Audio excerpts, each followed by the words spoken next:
আপনারা দেখতে চান না, তাহলে আপনাদেরকে আপনাদের অর্পিত দায়িত্ব আল্লাহর পক্ষ থেকে সেটা পালন করতে হবে।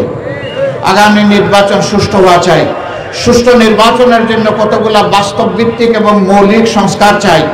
সংস্কারের সাথে সাথে বর্তমান সরকার যেন নির্বাচনের রোডম্যাপ দেয়। তার আগে রোডম্যাপ দেওয়ার আগে সমস্ত ভোটারের উপযুক্ত বয়স যাদের হয়েছে, পরিণত বয়স হয়েছে, তাদের সকলের ভোটের তালিকা নিশ্চিত দেখতে চায়।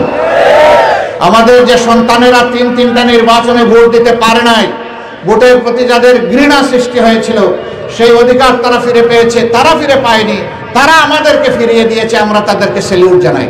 তাদের সকলের ভোট নিশ্চিত করতে হবে, বাড়ি বাড়ি গিয়ে সকলের ভোট তুলতে হবে। আমাদের সাথে বিশ্বের বিভিন্ন দেশে যারা লড়াই করেছে এই মুক্তির জন্য, তাদের প্রবাসীদের সকলের ভোট নিশ্চিত করতে হবে। যারা বাংলাদেশি প্রবাসী বিশ্বের বিভিন্ন জায়গায় আছে, এই সকলের ভোটের তালিকা সম্পন্ন হওয়ার পরেই নির্বাচন দিতে হবে। তাহলে সকল যোদ্ধা তাদের মতের সঠিক প্রতিফলন ঘটবে ইনশাআল্লাহ। আমরা আরো বলেছি, এই নির্বাচন হতে হবে আনুপাতিক হারে। যে দল যত পার্সেন্ট ভোট পাবে সংসদে, সেই দল তত পার্সেন্ট প্রতিনিধিত্ব করবে। এতে করে 1% ভোট যদি কোনো দল পায়, সেই দলের যোগ্য লোক থাকলে তারাও গিয়ে সংসদে প্রতিনিধিত্ব করবে ইনশাআল্লাহ। কারো হাতে, কোনো নির্দিষ্ট দলের হাতে দেশ এবং ভোট, এই দুইটা জিম্মি আর হওয়ার আশঙ্কা থাকবে না। এই জন্য আমরা চাই যে আনুপাতিক হারেই সেই নির্বাচনটা হোক। আপনারাও কি তা চান? সম্মানিত কয়রাবাসী, আপনাদের পক্ষে আপনাদের নেতা জনাব মৌলানা আবুল কালাম আজাদ তিনি কিছু দাবি পেশ করেছেন। আমরা আপনাদেরকে কথা দিচ্ছি, আল্লাহ রাব্বুল আলামিন যদি আমাদের হাতে এই দেশের সেবা করার দায়িত্ব তুলে দেন, তাহলে ইনশাআল্লাহ দাবি আমাদের কাছে করতে হবে না। সরকারের দায়িত্ব হবে খুঁজে বের করা কোন এলাকা কত বেশি পিছিয়ে নয় এবং অনুন্নত, কোন এলাকার সমস্যা কত বেশি, অগ্রাধিকারের ভিত্তিতে সেই সমস্যার সমাধান করা হবে সরকারের দায়িত্ব।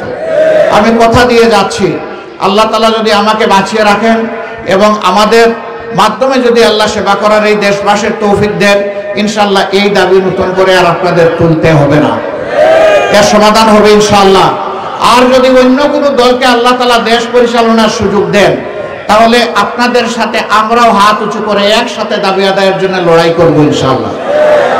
বর্তমান সরকার কতটুকু পারবে জানি না, তাদের সময় মেয়াদ খুব বেশি না, স্বল্প সময়। তাদের কাছে আমাদের দাবি থাকবে, অন্তত পক্ষে যেই বেড়িবাঁধ দুঃখ হয়ে, স্থায়ী দুঃখ হয়ে আছে এই এলাকাবাসীর, তাতে অন্তত হাতটা আপনারা দেন। এর থেকে একটা পরিকল্পনা এটা পাশ করেন। আপনারা হাত দিলে পরবর্তী সরকার এসে এটা ইনশাআল্লাহ সমাপ্ত করবে, পূর্ণাঙ্গ করবে। আর যদি আপনাদের টাইমে পারেন ভালো, আমরা আপনাদেরকে মোবারকবাদ জানাবো।